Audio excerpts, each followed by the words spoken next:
How much time is left? I asked, eagerly leaning around the chair in front of me, trying to see the GPS. An hour. Calm down, Gio replied. I rolled my eyes and leaned back in my chair. It's fair for me to be excited for this trip. We've been waiting for snowboarding season for so long. This was the first time in a year that we've all been together during our favorite holiday. I peered into the rearview mirror to look at our driver, Warren. Warren was the best in the West. He's been approached about sponsorships, if he were to compete. However, he always denies in favor of doing it for fun and with his friends. Gio in the passenger seat, he was a great snowboarder, but he was probably the worst out of all of us. Granted, that's not saying much considering we're all close in skill. Next to me was Towey, and he had been asleep for the majority of the ride. There was gear piled all throughout the car, so none of us were sitting very comfortably. The fact that Towey was sleeping was, well, incredible. I shifted so I could reach my phone in my pocket and open it up. I had no service at this point in the drive, so I just sighed and tried to get comfortable. Gio had selected a new playlist, but the songs were one that I did not recognize. They seemed to be slower versions of lo-fi songs. Kind of gave me the creeps. I chose to ignore it and just let my eyes rest. I listened to the melancholy beat and the steady humming of the car. For a while, I could feel myself drifting to sleep. It felt as though Warren made a sharp right turn. I slid a bit in my chair and readjusted. A few moments later, he made a left turn. My blind mind could not make out the route he was taking up the mountain, so I rubbed my eyes and leaned on my arm to look around Gio's chair. "Whoa," Gio mumbled. 3 of us were entranced by the road ahead. We were taking a different path up the mountain this trip, coming in from the opposite side as usual. The sight ahead of us was trees. They were giant trees that we had expected to find, but at night they looked ominous and alive. I could have sworn that I saw something reflective following to the right of the car. I chalked it up down to the reflection of the headlights and how they were positioned. But still, that didn't put my nerves at ease. Warren's knuckles had gone white on the steering wheel, likely also feeling the negative atmosphere. I took a shaky breath and continued to stare straight ahead. I could still feel the hairs standing on end, alert. Any small shift of Towey next to me made me want to jump. That's when I realized just how scared I really was. We are usually big fans of horror. Something about the adrenaline is just fun for us. This is likely why we love the thrill of snowboarding as well. This, however, well, this was a different feeling. This wasn't an experience that had me on the edge of my seat in horror. It was spine-chilling and very uncomfortable. I was overly aware of the air thinning as we made our way up the mountain, taking short, shallow breaths. I reached over the middle console to poke Towey. He groaned and shifted in his seat, but I poked him again until he woke up.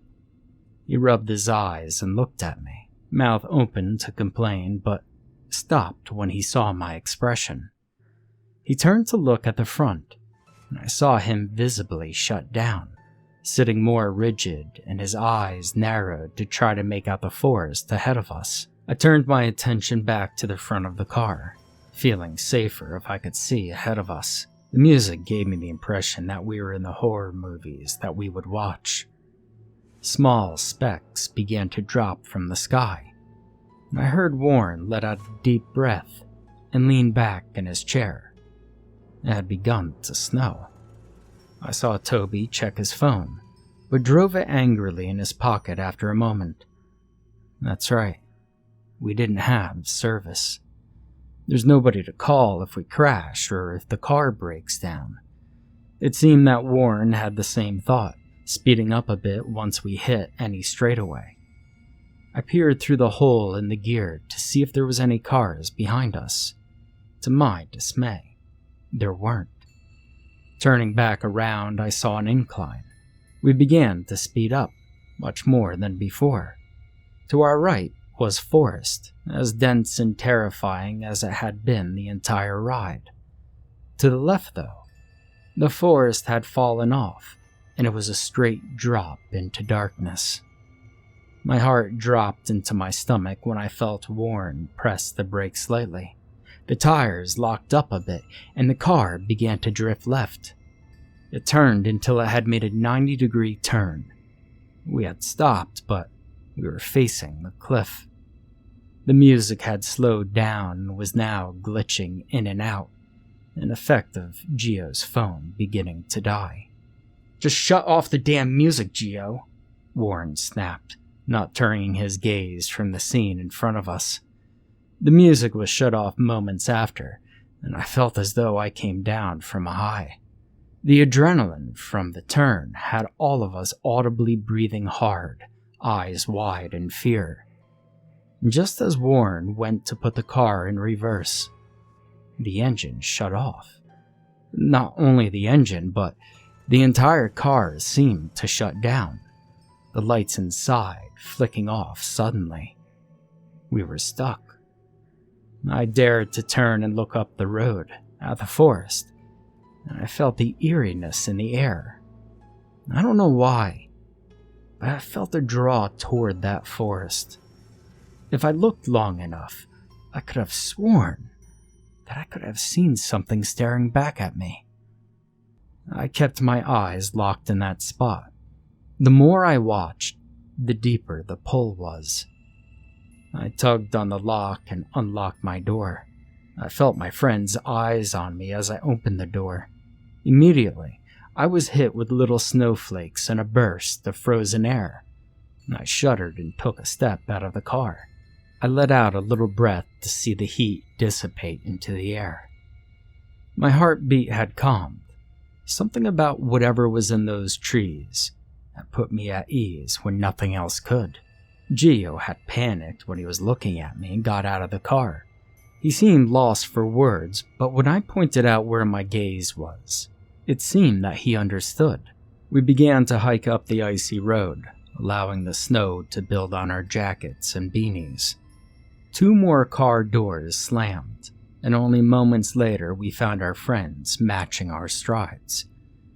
We all had our gaze set on that forest. It was a tricky walk up the hill, trying not to fall, but also setting a quick enough pace. As we approached, we were able to see more clearly. The outline of trees were disappearing as we got closer, making the forest look much more open than it had been as we drove by it. I felt the need to turn and check to see if any cars were coming. However, it was impossible to turn my head. The more I strained to turn my head, the weaker I felt. I couldn't speak. My eyes were plastered open and fully trained on the glowing orbs that had caused this situation. Had they caused it? I let my brain wander as my body walked on autopilot. Why did our cars spin out and shut down? We'd driven up this mountain time and time again. It had been perfect weather or a torrent of rain, but Warren had never lost control of the car before. I flicked my gaze toward Warren without turning my head. His mouth was wide open as he panted. His breath came out in little clouds, and the wind would swiftly blow it away. Looking forward again, I noticed that the yellow orbs had moved. They had gone deeper into the forest now, likely to avoid us seeing what they were connected to. I then felt the harsh cold lash against my face, and I flinched. Flinching seemed to make the difference. I was able to regain control of my body, stumbling back and blinking furiously. I dusted the snow off my head and jacket, and I marched up to Gio and grabbed his arm to stop him, but his reaction was just to rip himself from my grip, and panic washed over me. I looked toward where the orbs had been, and in place of them, was a creature. The blood rushed to my head and I felt dizzy. The creature was huge, at least half the size of the tree it stood next to, and it had craned its neck low to make eye contact with us all. Its eyes were yellow and bright. Its mouth was open, sharp black teeth jutting out from its lower jaw, saliva dripping onto the ground as it watched us all approach. Adrenaline heated me up instantly, kicking my brain into fight or flight mode. Usually I would choose fight, but in this situation, it seemed I was the only one conscious enough to make a decision. I tried again to pull Geo back down the hill with me, but was unsuccessful. The creature's large feet had grotesque claws. Slowly, it made a step towards us. I could see the dried blood that had stuck to its body. A bubble formed in my throat, rendering my voice useless. I couldn't scream. I couldn't call for help. And now the creature had approached close enough to be standing right on the cusp of the forest and the street. We were only about 30 feet from it now. I tried to stand in front of my friends, but they were just trudging through me. My hands shook, my eyes were blown wide, and I could only take shallow breaths. I heard a cough and looked over to Towey. He had stopped walking, looking just as I had when my brain dropped the illusion. He looked around and walked up to me, opening his mouth to talk, and then I quickly took my hand and covered his mouth. He looked at me with confusion, and then I gestured toward the creature. I could see his life flash before his eyes. He fell to the ground with tears brimming in his eyes. The creature, while being extremely threatening, seemed to be blind. Its oval ears were pointed towards us intently, twitching whenever a foreign noise occurred. Towey took a moment before he had recovered, began to follow me as I tried to snap our other friends out of their fantasy. The creature entranced them like a siren. It made the imminent demise feel as though it would be a saving grace. The positive energy the creature could mimic was terrifying. Warren and Geo had only about 10 more steps before they would be face to face with the creature. Towey and I tried our best to stop them, but they possessed inhuman strength. Stopping directly in front of the giant monster, they turned their heads to look up at it. And I knew I had to do something. Finally, finding my voice, I shouted at them. It was a mistake. "Stop!" I screamed. The creature perked up at that, looking at the direction of my voice and footsteps as I sprinted up to my friends and tackled them to the ground. I felt my head hit the pavement and things went fuzzy for a moment. I heard the roar of the monster before things went black. Gasping, I sat upright. I passed out. I was in the car, sitting in my respective seat. The car had turned to face the cliff just as it was before. It was still off, but my friends were all sitting in their seats. It was an insane dream. Reaching into my pocket, I tried to see if my phone was able to call anyone. We were going to need a tow truck for sure, if our battery died. I rolled my eyes when I saw that I didn't have service. Doubtful that anyone would even be able to get us for a while, even if I could reach them. Cursing under my breath, I felt as though I should check on my friends. If they were as shaken by the spin-out as I was, then we need a moment before deciding what to do. I leaned forward to tap Geo on the shoulder. Towey looked as if he were still sleeping. I tapped him lightly, but he didn't respond. I tapped him a bit harder and unbuckled my seatbelt to take a look at him. My heart must have stopped. I recoiled in disgust. Geo's face was torn off. In its place was a mass of black liquid. Looking over at Warren, he was in a similar state. My heart rate began to quicken, and tears brimmed in the corners of my eyes. I flung back into my seat and quickly remembered that Tony had been shaken out of the daze as much as I had been in my dream. He surely had to be okay. I then reached over the middle of the seat to shake his leg. His head fell back, and I noticed the stickiness on his clothes. He was soaked in his own blood, his neck dripping from where it had been sliced. I froze. Why was I still alive? And then I felt the car move a bit. That's when I noticed that my window was down. The cold was seeping into the car. The back of my neck was warm, and something was breathing on it. I didn't dare turn around. I could hear a small whispering at the end of each breath as I continued to pretend I was checking on Towey. I remembered that I had a knife in my bag. I slowly reached to the floorboards and tried to unzip my bag as silently as possible. I inched toward Towey, eager to get away from the window, and as I was doing so, I felt around in my bag. It was much too dark to see anything in there. It was barely light enough to see Towey in front of me. And finally, feeling the handle of the knife, I slowly took it out and leaned back toward the window. I slowly shut my eyes as I felt thick liquid drip down the back of my neck. Quickly, I turned around with the knife, ready to plunge it into this monstrous creature. The moment I turned, there was nothing there. I reached around to the back of my neck, and I felt nothing. Was I going crazy? I turned back toward Towey, and there it was. Its head had reached through the window and its teeth were glistening in the moonlight, saliva dripping off of them. I quickly shoved myself back until I hit the door. I tried to reach for the handle behind me, but it wouldn't open. Turning around to unlock the door, I was met with another creature. It was the same as the first. Sunken yellow eyes, saliva dripping from its teeth. Massive, 8 feet tall. No nose, scraggly hair coming from its human-shaped head.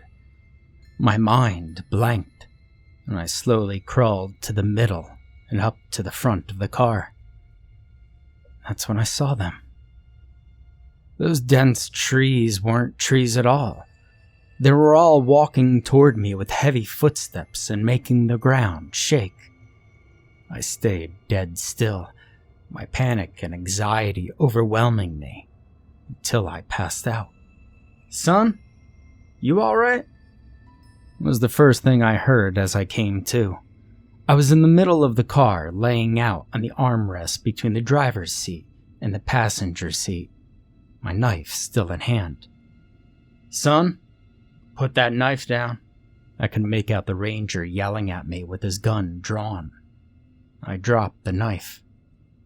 "Now you slowly come out of the car."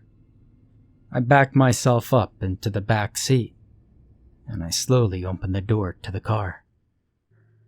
The ranger grabbed me and pat me down and asked what had happened. Then I noticed our vehicle. We had struck the guardrail, and my 3 friends were thrown out of it in the crash. Gio and Warren were somewhere down the cliff, and Towey was laying dead 20 feet near the forest. I was lucky to be alive, I guess. I think all that gear we had inside the car saved me from being expelled as well. I told the ranger everything. About the yellow eyes, the trees coming to life, Towey, Gio, and Warren. However, nobody believed my story. I had no idea whether or not those beings from the woods were real, or it was just a figment of my dreams.